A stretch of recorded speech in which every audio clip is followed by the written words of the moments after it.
My name's Ryan Miller with Miller Custom Leather here in Brazil.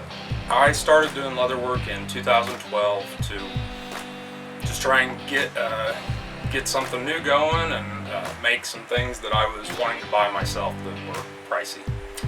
This is the first thing I ever made. A nice company called Hedgehog Leatherworks makes a very similar style for this particular knife, and I wanted to get that sheath, but it was really pricey, and that's what kind of set me on the path to see if I could do this myself.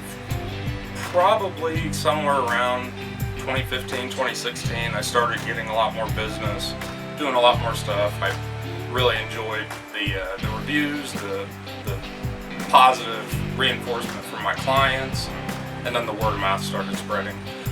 Honestly, I still look at myself like I don't have that much talent. I always feel like there's some place I can improve. I am my hardest critic. I always look at everything and see little inconsistencies or little problems, but I'm definitely becoming more and more happy with my product outcomes. Mostly from need. So if I need something specific, or if I'm looking to do something specific, that's where the gears start turning, and I go to Google or other places like that, start looking up images of things similar, or from the guys and women that ask me to do things. Like I was talking about that knife sheath, I'd never done fringe before, and he wanted a big knife sheath with a lot of fringe, very old style. It's the first time ever, and it was really interesting and really fun to do. My favorite design so far is probably my wife's purse that I made for about a year and a half, 2 years ago for Christmas or her birthday. I honestly can't remember. And it was the first purse I ever did. I've done a few more since then.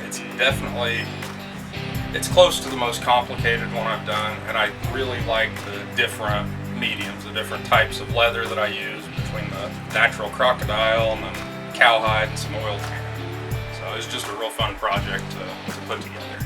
Something like the purse is going to have between 10 and 14 hours of hands-on time. So with my regular job, that's probably going to be 3 weeks if I don't get really good weekends. Something like a holster, a plain holster, it's a couple hours of hands-on time.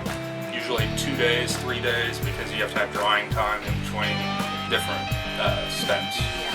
The tooling, it's about the same, really, because I can do the tooling while I'm waiting on other stuff to happen. It only adds maybe an hour to 2 hours, depending on the entrance. Almost exclusively. I don't do very much of anything stock. I've debated about starting to do hats with my patch on them, stuff like that, just to have around the shop to sell to people, but most of what I do is commission. I am fairly active in Facebook and Instagram, both under Miller Custom Gun Leather, and that's pretty much it.